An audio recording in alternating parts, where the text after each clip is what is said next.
Ақылды әйел. Ұзақ жылдар бойына қарамағындағы елін әділеттікпен басқарған патша қайтыс болған соң, патша тағына оның мұрагері баласы отырады. Басына патша тәжін киген жас жігіт бірнеше күннен соң сарайындағы бүкіл уәзірлерін шақырып алып, ертең барлығыңыз да қыздарыңызды менің алдыма алып келесіздер.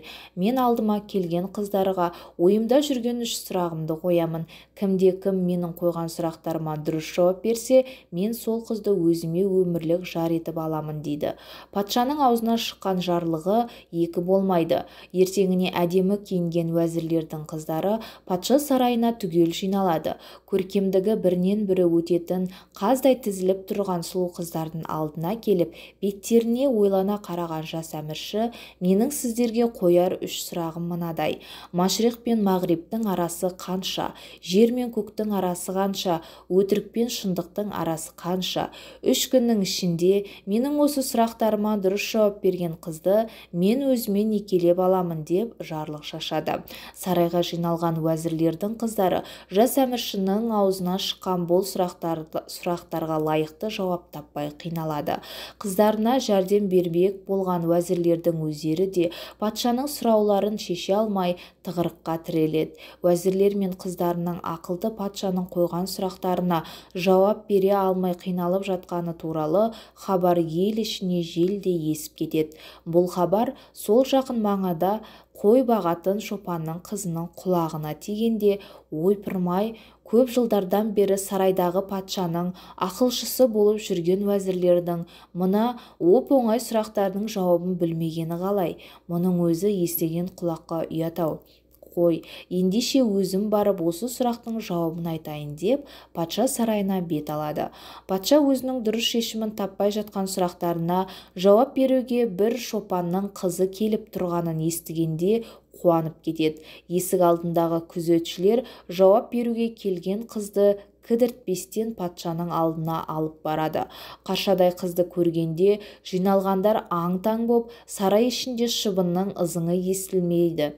Тыныштық орнай қалады. Келген қыз не айтар екен дегендей барлығы оған ықыласпен құлақ түреді. Сіздің бірінші сұрағыңыз Машриқ пен Мағриптің арасы 1 күндік жол. Себебі шығыстан шыққан күн батысқа қарай батқанша 1 күн уақыт өтеді. Ал жер мен көктің арасы 2-ақ елі. Егер жоғары қарасаң көкті, төмен қарасаң жерді көресің.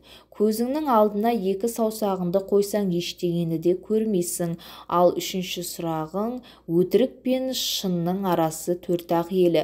Себебі кез келген нәрсені көзбен көрген шындық, ал құлақпен естіген өтірік. Басымыздағы көз бен құлақтың арасы 4 елі деп іркілместен жауап береді.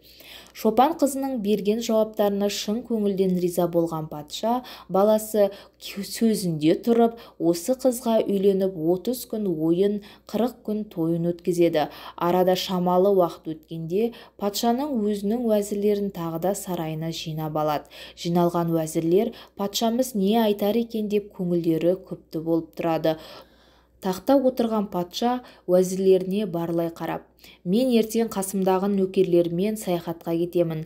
Аңда неше күн жүретінім белгісіз. Сіздерді сарайыма жинап отырған себебім, менің көптен бері көкейімде жүрген бір сұрағыма сіздер жауап берулеріңіз керек. Егер дұрыс жауап бере алмасаңдар, барлығыңызды жұмыстан босатамын да ауыр жазаға тартамын. Өтірік пен шындықтың арасында бір мық шеге бар. Сол мықтың не екенін шешулеріңіз керек дейді.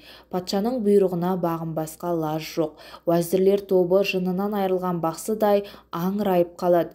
Үйіне келгеннен кейін патша әйеліне қарап, мен бүгін өзімнің уәзірлеріме тағы бір сұрақ бердім. Олар мен аңнан қайтып оралғанымша менің сол сұрағымның дұрыс жауабын тауып қою керек. Уәзірлерім бұл сұрағымның жауабын таппай жаны қысылатын, сенен келіп жәрдем сұрауы мүмкін. Сен олардың ешқандай өтінішіне құлақ аспа. Есіңде болсын, сен оларға рақымың кеп сұрақтарының дұрыс жауабын айтып қойсаң, онда осы сарайдан өзіңе керегіңді аласың да бұл жерден қараңды батырасың деп шегелеп тапсырады. Ертеңіне астына желмен жарысқан жүйрік ат мініп, ұшқыр тазы ерткен патша тобы аңға аттанады. Патша тобы аңға аттанған бойда уәзірлер басын тауға да тасқа да ұрып жаңағы сұрақтың жауабын іздей бастайды. Күндіз күлкіден, түнде ұйқыдан айырылған уәзірлердің ішкен асы бойларына тарамайды. Айдың күні аманында дұрыс жауап табудан күдер үзіп, жазықсыз жазаға тартыламыз-ау деген ойдан уәзірлердің ішкені ірің, жегені желім болады. Көзді ашып жұмғанша патшаның аңнан келетін уақыты да болып қалады. Жаны мұрнының ұшына келген уәзірлер тайлы тұяғы қалмай патшаның әйеліне келіп өлердегі сөздерін айтып жалынады. Мұны естігенде патшаның әйелі екі оттың ортасында қалады. Былай тартса арба сынады, былай тартса өгіз өледі. Енді не істеу керек? Уәзірлерге жаны ашыған патшаның әйелі өтірік пен шынның ортасындағы мықты тіл екенін айтуға мәжбүр болады. Патша аңнан қайтып келгесін, уәзірлер берілген сұрақтың жауабы тіл екенін айтады. Сұңғыла патша бұл сұрақтың жауабын уәзірлердің өзі таппағанын іші сезеді де, сендердің бұл сұрақтың жауабын өздерің таба алмайтындарың маған 5 саусақтай белгілі.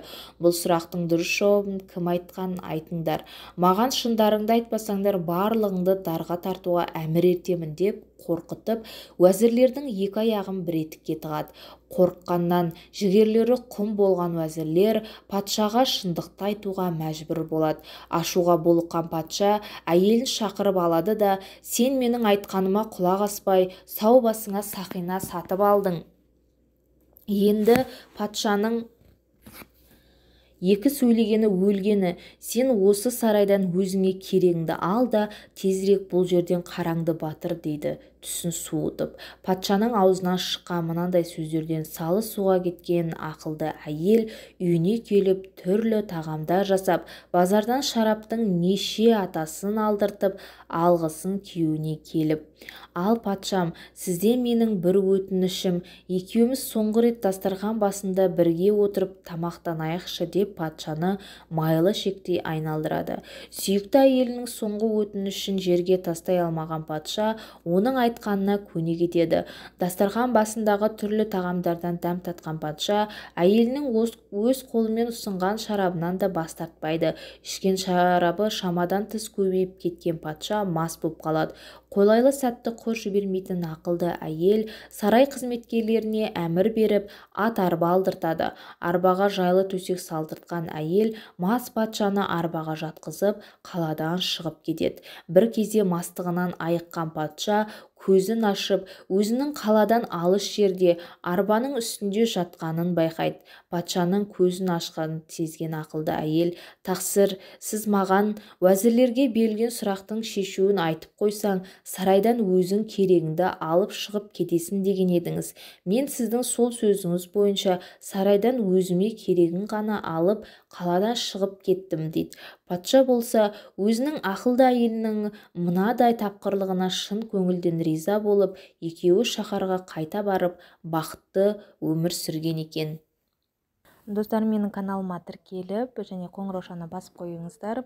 Өзіңізге ұнайтын кітаптың аудиосын тыңдағыңыз келсе, комментарийға жаза кетіңіз.